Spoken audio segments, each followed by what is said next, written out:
nécessaire de mettre en place une vision stratégique.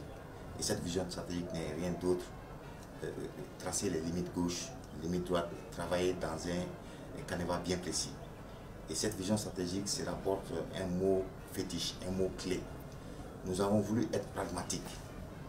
Le pragmatisme, l'homme étant au cœur de nos actions. Nous avons conçu cette vision stratégique sur 4 piliers.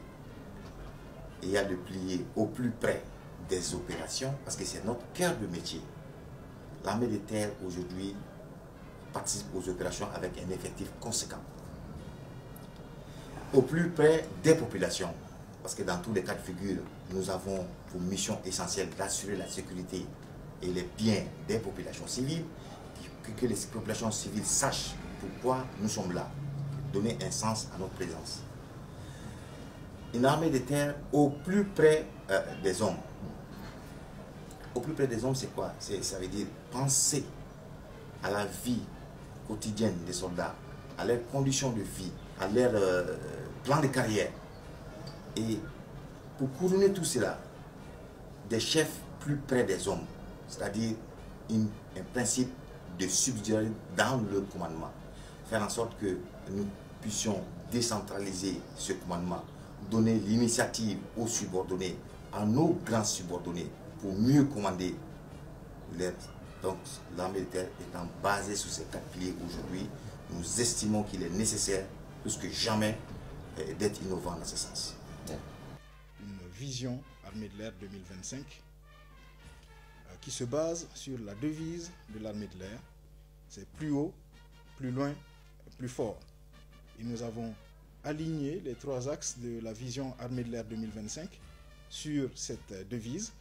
D'abord pour aller plus haut pour une armée plus professionnelle, plus organisée, mieux outillée, plus prête à accomplir ses missions de défense de la nation. Donc nous voulons aller plus haut parce que l'armée de l'air, au final, a les capacités nécessaires pour devenir une locomotive au profit de nos forces engagées et de tirer l'ensemble des forces de défense et de sécurité du Mali vers le haut. Le deuxième axe, c'est plus loin. Il ne s'agit pas de monter plus haut, seulement nous voulons aller plus loin pour maintenir cette armée de l'air au cœur des opérations en faisant un effort d'équipement, un équipement cohérent, en faisant un effort de maintenance du matériel et des infrastructures qui sont déjà à notre disposition, mais aussi et surtout en faisant un effort sur l'essentiel, c'est-à-dire l'homme.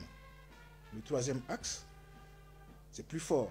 L'armée de l'air doit être plus forte, déterminée à gagner cette guerre que nous menons depuis trop longtemps, parce que c'est ce que nos forces armées attendent de nous, c'est ce que notre population attend de nous. Les acquis pour ces dernières années, vous savez que plein d'efforts ont été faits. J'ai parlé de la vision, tantôt de la vision stratégique. Et tout ceci dans un cadre d'innovation. Comment réformer l'armée de terre? L'armée de terre, avant en prise de fonction, avait 21 régiments mixtes. Mais aujourd'hui, l'armée de terre compte 30 régiments types, c'est-à-dire 30 régiments spécialisés. C'est bien sûr, il est trop tôt de dire que tous ces 30 régiments sont opérationnels, mais 60% de ces 30 régiments sont déjà à 100% de leur opérationnalité. Mais ce n'est pas tout, c'est l'équipement. L'équipement, nous avons eu combien de régiments, combien de compagnies. Lors des formations, le chef d'état-major général a bien voulu mettre un certain nombre de véhicules à notre disposition pour que ce soit opérationnel. Je disais tantôt les taux d'opérationnalité des différents régiments. Donc ça veut dire que ça prend en compte les moyens, armement, moyens roulants et moyens de transmission et les connexes. En plus de cela aussi, il y a eu des améliorations des conditions d'infrastructure.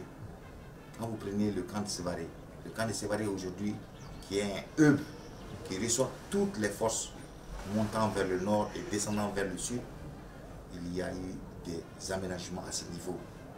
Il y a eu des champs de tir, il y a eu des centres qui ont été rénovés.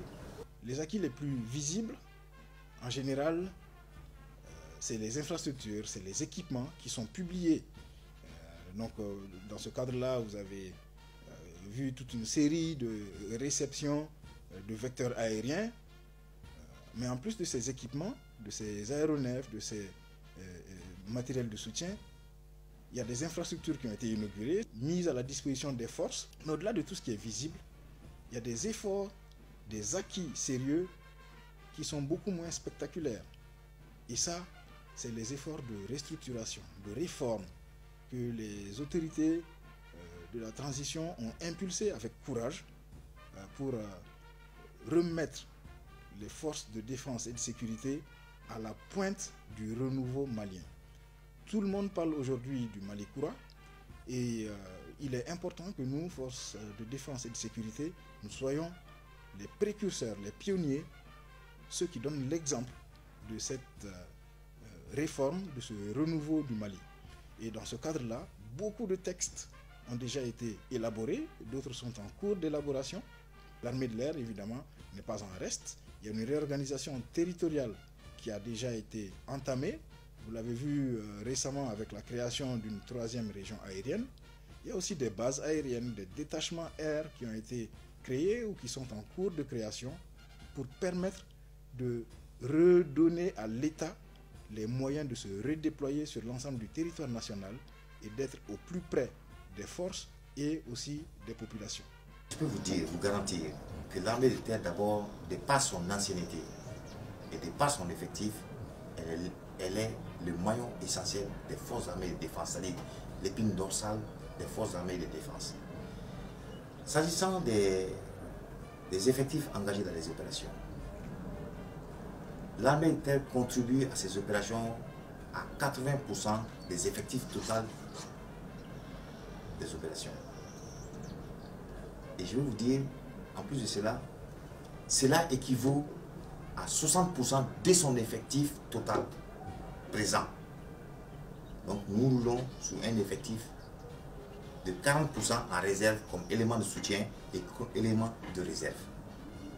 L'armée de l'air a des capacités aériennes pour s'affranchir des obstacles, pour s'affranchir du terrain, aller au-delà de certaines zones, pour aller au plus profond, chercher le renseignement là où il se trouve et venir donner à nos autorités, à nos décideurs, une capacité d'analyse propre en vue de faciliter leur prise de décision.